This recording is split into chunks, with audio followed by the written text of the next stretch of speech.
One tree of about the same age as the remaining Norfolk pine has already been uprooted. According to Dora Creek residents, it had survived an RAAF plane flying into it, taking off the topmost branches during World War II, and had even recovered after being struck by lightning. But there wasn't a contest when it came to the Lake Macquarie City Council's bulldozers. Now residents say they're determined to save the remaining pines. Well, the pair of them are landmarks. Like, one's gone, the damaged one's gone, but this one here's a perfectly healthy specimen. It seems to be a great shame, to see it go. Do you think it will go? Well, I hope not, but I suspect the worst, yeah. The tree lies in the middle of the Stingray Point Drive, which is being upgraded by the council. Following complaints from residents, the council has decided to stop work so it can investigate the possibility of redirecting the road around the tree.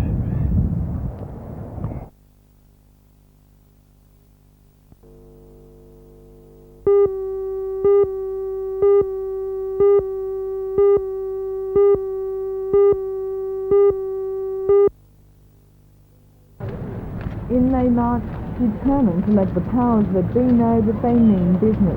It took 11 women 10 days to collect the 2,300 letters from residents complaining about the rezoning of the Nelson Bay Commercial Business District to tourism business and voicing their support for the establishment of a Woolworths supermarket at Nelson Bay. A spokesman for the council's planning department says a copy of each of the letters will be provided to the councillors, as well as the Minister for Planning and Environment, Bob Carr. Organiser of the letter campaign, Mara Kemp, says with 10% of the population opposing the council's Salamander Bay project, it has to take notice.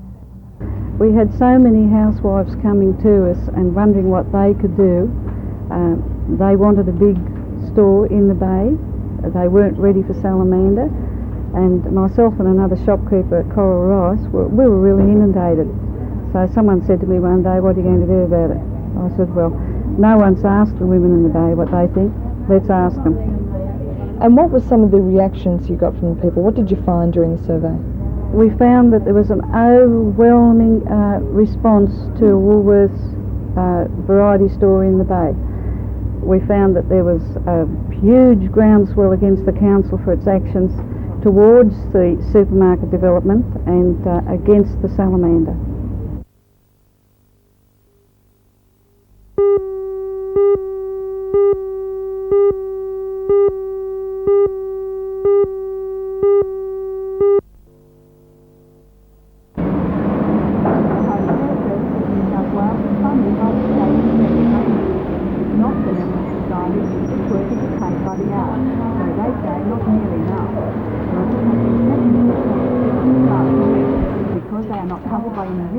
There is no set award rate.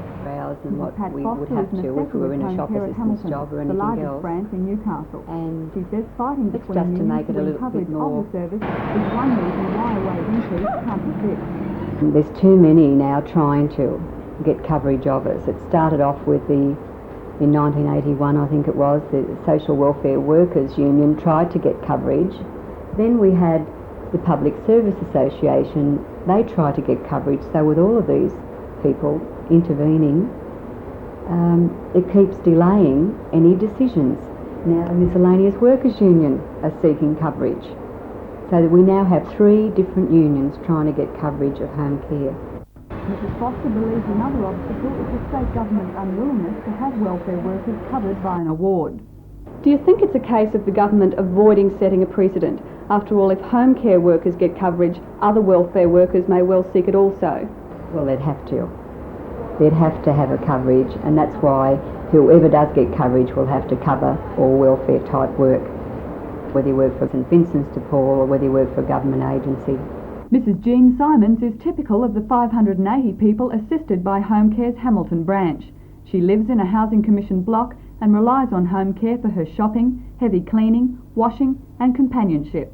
I can hardly walk, I can't bend down, I can't hang washing on the line or take it off, so it's really been wonderful to me. I don't know where I would have been without it because I've got no one to help me.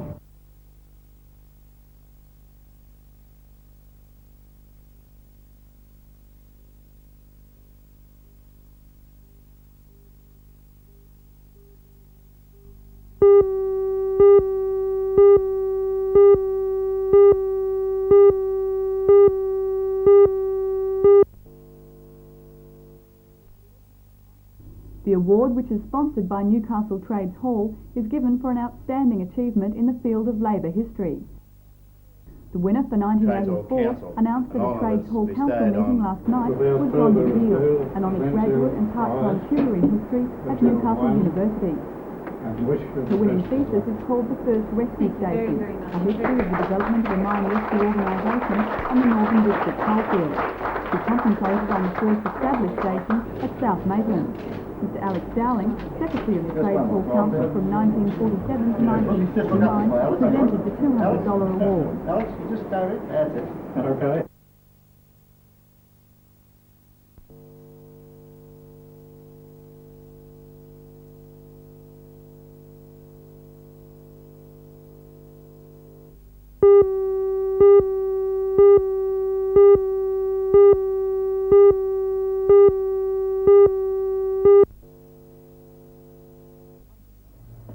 FEDFA members from around the valley met at the Singleton Showground. After a rowdy 2.5 hours, the unionists were firm that their 63 members at Mount Thorley should stay out.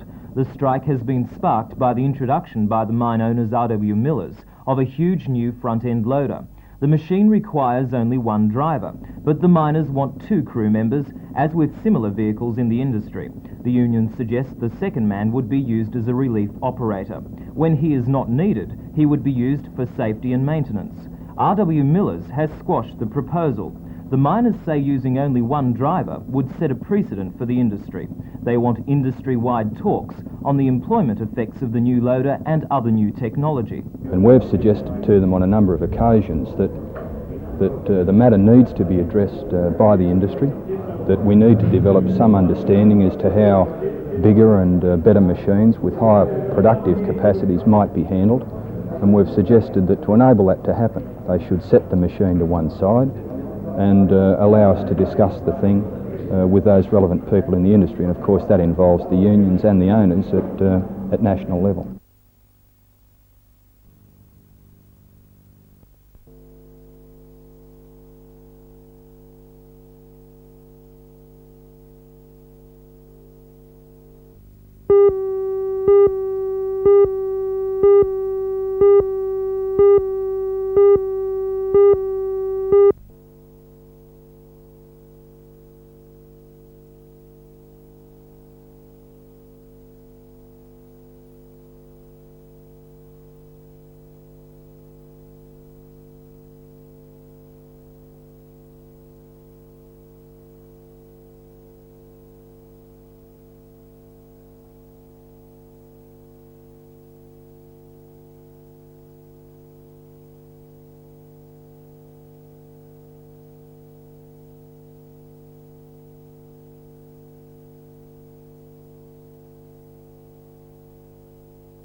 The first Regional Advisory Committee was formed in this area in 1981 with just 10 members. The new committee has been enlarged to include 15 members from 14 different national backgrounds, from the Greek, Italian, Polish, German, Macedonian and Asian communities. The committee has a charter to advise the Ethnic Affairs Commission, bringing to notice areas of need or concern. In the past, the committee has encouraged ethnic part-time schools, promoted translation services, and ensured that non-English-speaking people were involved in public decisions. Mr. Pachuro says the Reforms Committee has a new and broader function. In the main, it will be charged with the responsibility of advising government of problems in the areas that should be brought to the government's attention, obviously for its action. And I've indicated today that that role is a very vital one for the people that it is in contact with at all times, that is, the committee is. Do you see any problems that are perhaps special for Newcastle in the ethnic area? There is without doubt the problem of unemployment, but of course that is not just an ethnic problem, it is one for the whole community. But unemployment particularly affects minorities and those that have language difficulties, and I think they have a very special role in this region.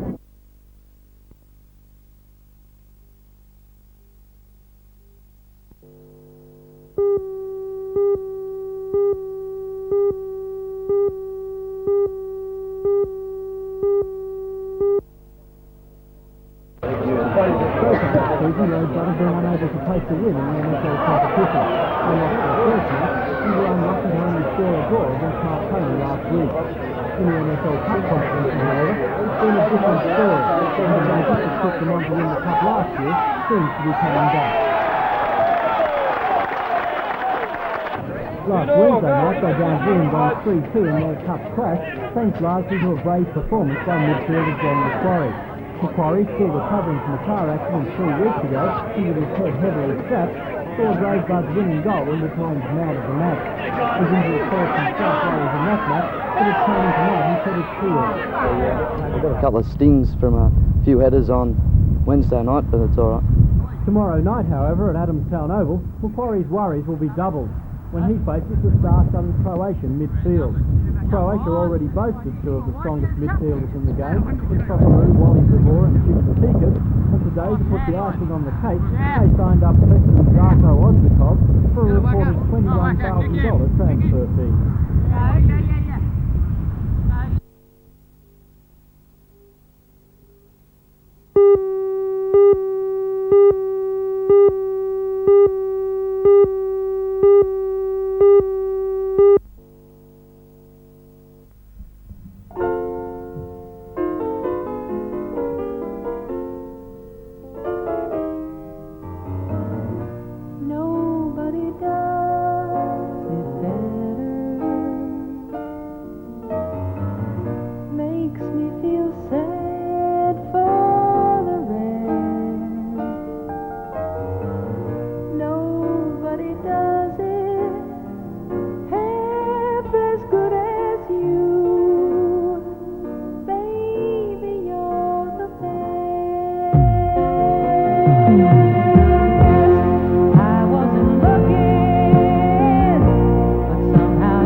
incident happened at about 12:30 this afternoon, and paramedics worked feverishly to stabilise the 39-year-old East Maitland man. Police say he was laying a cable in a trench beside the tracks when he decided to get out. He's believed to have stood on the tracks and was hit by a train. He was dragged some 20 metres before the train stopped. Miraculously, the man only received hip injuries. He's reported to be in a stable condition in Royal Newcastle Hospital.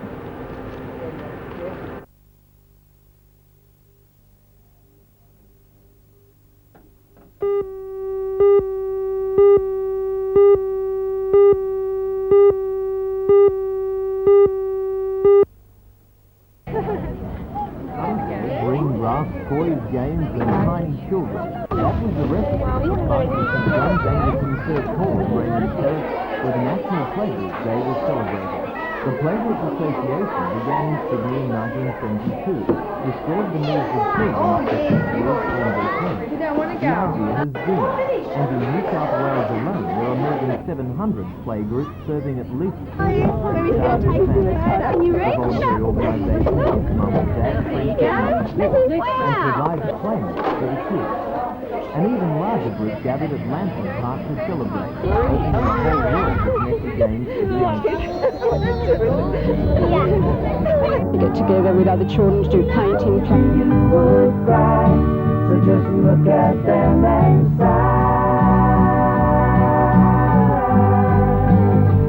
and know they love you.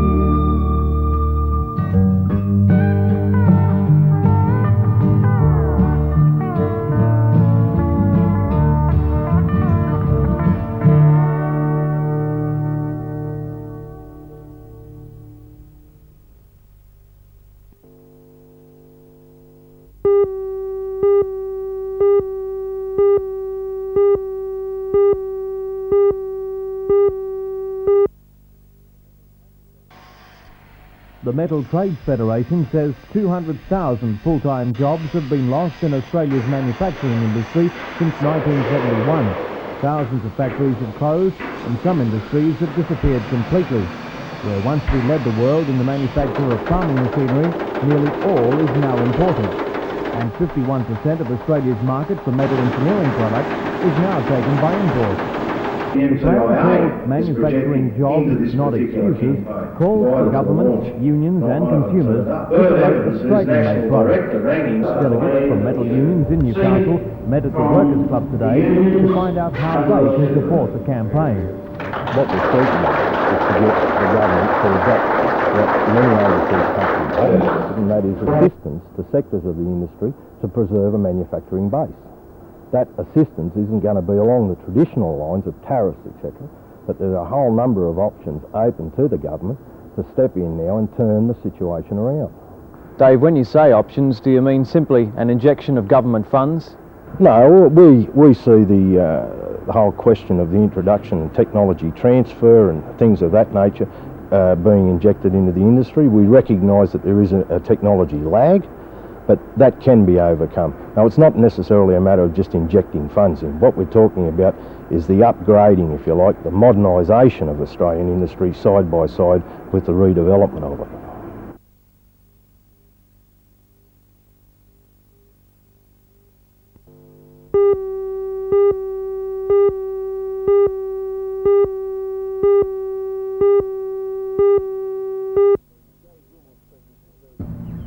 Gary Gilmore's presence is very important to Belmont's side of things, isn't it? Very psychologically important to Belmont and to the opposition. I mean, everybody respects him. He's the best player to come out of here in the last 20 years. And played tricks with the ball last week, according to University. Oh, they're very psychological too at University. I wouldn't take too much notice of that. Will this track suit, Gary? Well, it looks pretty dry. I don't think it'll suit anybody in particular. I think it's an outstanding wicket for a final. You've won 3 in a row, as I said. Is this as good a side as Charlestown's had to win those 3? No, we're missing Michael Ryan, who's away on company business. We're not as good as we've been, but we're younger and very keen. Yeah, there's been speculation all week that you may not be taking your place in the Belmont side tomorrow. Oh, I think it goes week by week with me presently. It's I've had a couple of injury problems that hopefully will be right by tomorrow. You will be taking a part? I'll be there, whether it's on a crutch or in a wheelchair. I can't miss it, I don't think. Gary, they say your importance to the Belmont side is in fact vital to the result after the tricks you've been playing with the university last week, bowling so well on a strip that suited you. What about this one? I think it's a typical sports ground wicket, Lee. It's, I would like to see a bit more grass on it. I think Mick would like to see a bit more spin in it, but I think it's going to be a final. It's going to produce a lot of good batting because they're both very good batting sides and a lot of runs.